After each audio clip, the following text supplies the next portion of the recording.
Hey everyone, we're going to take a quick look at Thomas Paine's The American Crisis. And we're going to specifically, when we analyze this, we're going to try and find the five different, I guess they're the first five components of Space Cat. We want to find information on the speaker, his purpose or her purpose, their audience, context, and the exigence or what caused them to do the writing or the speaking. And so before we get going, I want to do, it's kind of the basic stuff at the beginning. We don't want to jump too far past it. And we want to look at the title of the speech or the writing, the author or the speaker, and the date. This is all just basic stuff. Whenever you see the title in italics, usually that means it's because it was published. It might have been a speech in Congress that got turned into a pamphlet. It might have been published as a pamphlet. It might have been a book. But it's something that's been distributed among the public. So The American Crisis was a published pamphlet by Thomas Paine. As we go, there will be things that we get that we might have more background knowledge on, and we'll use that. But also I want to just pay attention to what we can figure out just from the writing. So at the very least, we would know Thomas Paine had something published called The American Crisis. Thomas Paine, if we know anything about him, he's one of the more radical patriot leaders. I guess he's almost like the writer from the Founding Fathers. He didn't always get along with the Founding Fathers, but he's a kind of a radical writer. When was it written? December 23rd, 1776. Maybe you don't know much, but you do know that our country was founded in 1776 in July. So you could say this is after independence. You might say in the middle of the war. I guess even the beginning of the war. Of Revolutionary War. If you were really on your game and you knew a lot about the American Revolution, you might even know that it's like a day or two, I guess it's right before Washington crosses the Delaware. Now, I don't know, but I'm pretty sure Thomas Paine had no idea that was about to happen. But Washington crossed the Delaware. It's an iconic scene. There's T-shirts and, posters and all sorts of things like that. And defeats the Hessians at Trenton and Princeton. It's one of our first, it's kind of an exciting moment for the Americans. But this is before that. Okay, so we're going to start rolling. These are the times that try men's souls. The summer soldier and the sunshine patriot will, in this crisis, shrink from the service of their country, but he that stands by it now deserves the love and thanks of man and woman. Okay, so I'm going to look specifically at these two phrases right here, the summer soldier and the sunshine patriot. I'm going to switch back to red. I don't know why that happened. Because I think we have a term that we use today that will make a lot of sense for all of you, and that's a bandwagon. If you're a sports fan, you know a bandwagon fan is the one that's like, oh, I hate the Patriots. I hate them. And then as soon as the Patriots are good, they're like, I've always loved the Patriots. The Tom Brady, he's so good. And then Tom Brady leaves the Patriots and they're like, I'm not really a Patriots fan. Like those people exist. We know who they are.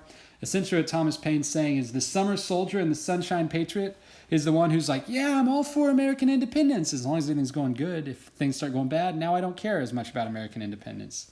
And so he's saying that, essentially this is going to be like a halftime speech for a team that's losing a football game or a basketball game or something like that, or a softball game. This is the coach comes in and says, I guess there's not halftime in a softball game, but the coach comes in and is like, all right, who's gonna toughen up? Who's gonna make sure we win this game? Are you tough enough? Are you tough enough? That's essentially what this is. He's saying those that can stand by the country and the cause right now deserves the love and thanks of man and woman, because tyranny, like hell, is not easily conquered. Yet we have this consolation with us. So even though this is going to be a really tough battle, we do have one thing that we can take consolation in, and that's the harder the conflict, the more glorious the triumph. So basically, you power through this, it's too far. Let's see. You power through this, and glory is on the other side. Glory for those who persist. What we obtain too cheap, we esteem too lightly. Esteem, another thing would be like we care about too lightly. It is dearness only that gives everything its value. Got a quick story. What we obtain too cheap, we don't care about. I'm going to draw a truck up here. This is probably not the best truck you've ever seen. That's me driving. In high school, I got a pretty new truck from my parents. I didn't have to pay anything for it, and it was probably a pretty nice car. One of the nicer cars I've ever had. I would like throw my track clothes in the back that I just run track in that were all nasty, and the car stunk. Everything, I just didn't care about it. Why did I not care about it? Because I obtained it too cheaply. It's only dearness, things that you have to work for, that you have to earn, that have value to us. Heaven knows how to put a proper price upon its goods, and it would be strange indeed if so heavenly or transcendent an article as freedom should not be highly rated. This is worded really weirdly, but really what he's saying is freedom, big deal. And if it's a big deal, that means you got to earn it, right? Because if you get it too cheaply, you're not going to care about it.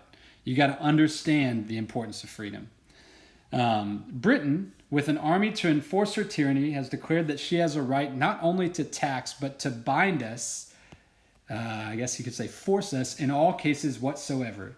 And if being bound in that manner is not slavery, then there is not such a thing as slavery upon earth.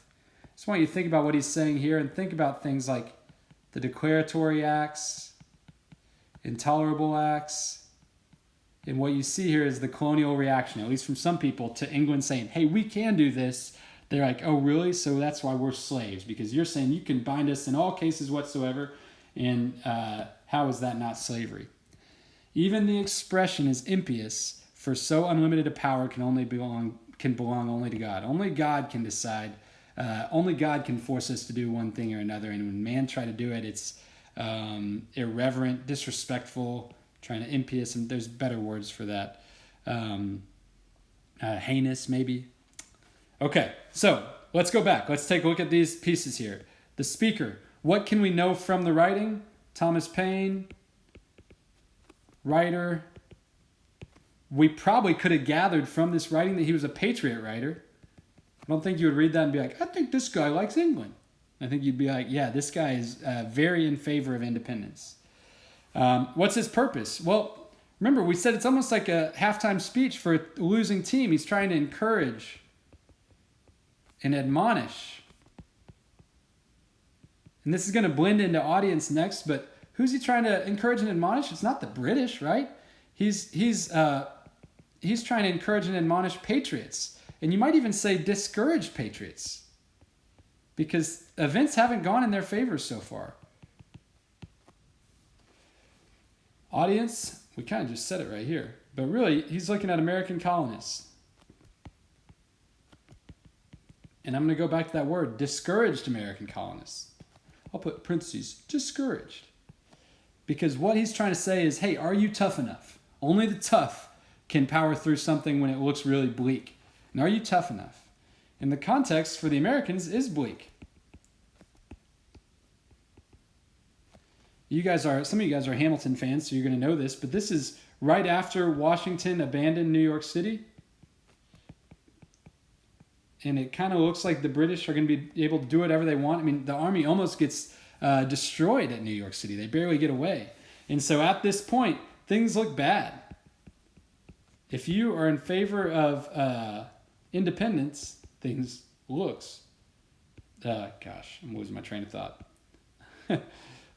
Things look bad. Independence doesn't look possible almost. And he's trying to rally everybody.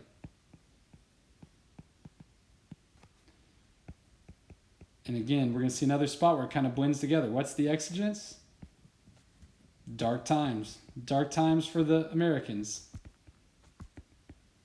What they don't know is in about 2 days, there's going to be a very different narrative that's out there. After Washington and his troops capture Trenton and Princeton, then they just had 2 big victories and the attitude begins to change. But at least at this point, it's a pretty dark moment. So, that's doing a quick analysis of a really brief passage. Just keep in mind that when you do this, not only do you hopefully understand what came out in the course of this writing, but you also understand where Thomas Paine's writing fits within the historical understanding or the historical context of the period. Like now you can understand its significance and its limits, and that gives you hopefully a more complex understanding of the time period. So we'll move on next, and you'll be doing this on your own with a different document. Thanks, guys.